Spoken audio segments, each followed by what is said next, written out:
Good afternoon and Merry Christmas to all of you. Merry Christmas po. Just a reminder that the Christmas season has just begun yesterday and it will not end until, depending on which side you are on January 6 normally. But outside, especially in malls, looks like Christmas season is over. It is not. We have just begun celebrating Christmas. My dear sisters and brothers, liturgically, the feast of today follows the celebration of yesterday, Christmas, and then the feast of Saint Stephen, the first martyr, liturgically. But in reality, there was at least around 30 years or 33 years between the birth of Jesus and the martyrdom of Saint Stephen.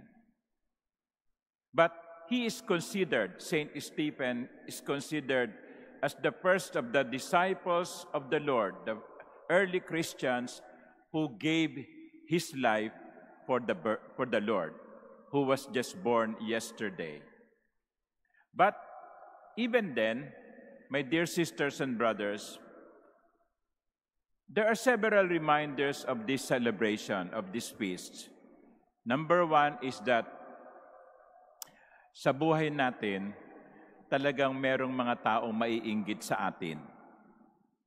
Mga kontrabida sa buhay. May naaalala ba kayo? Dami, no? Okay. Sa trabaho, sa pamilya,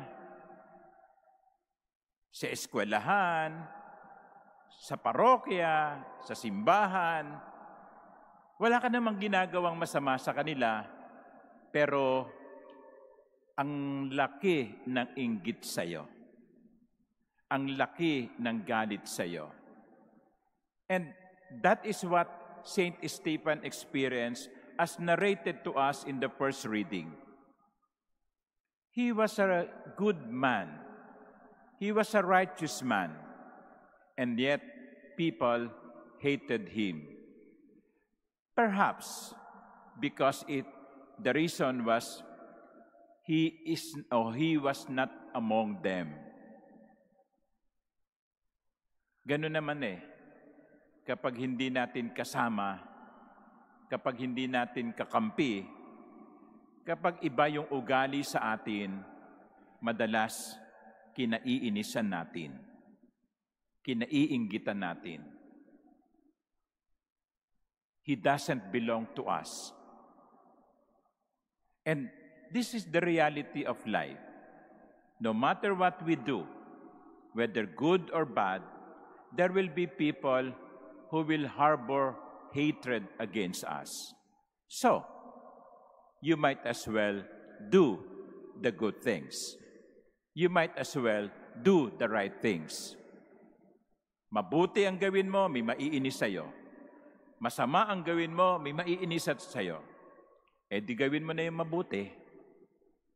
At least, kakampi mo ang Diyos. So that is the first reminder to us of the life of Saint Stephen. Sa buhay niya at sa buhay natin, merong mga kontrabida.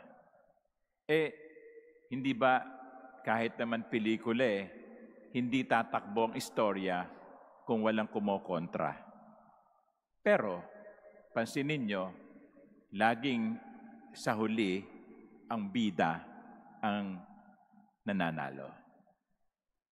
Hindi ang kontrabida. Sa maraming pelikulang pinanood ninyo, halos lahat, ang katapusan nito ay ang pagwawagi ng bida.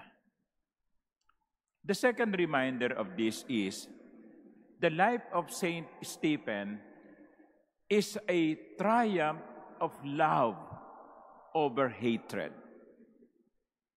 There was so much hatred in the hearts of the people around Stephen.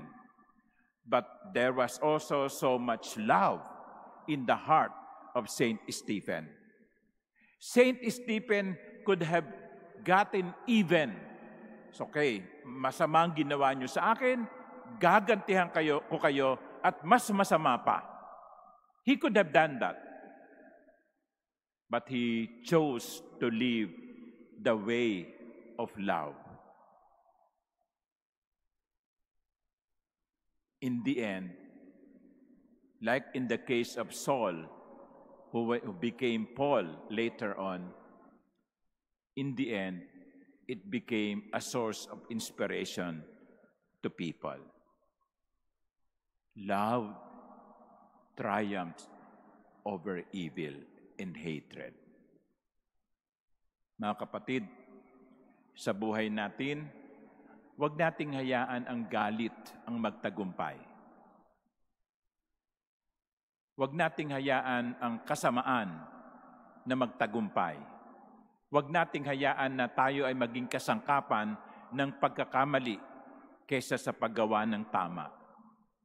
Let our lives be a concrete expression of love triumphing over hatred. Sa mundo natin ito, ang dami na ng may galit sa puso. Huwag na nating dagdagan pa. Sa mundong ito, paghariin natin ang pag-ibig. And I think that is the message also of Christmas.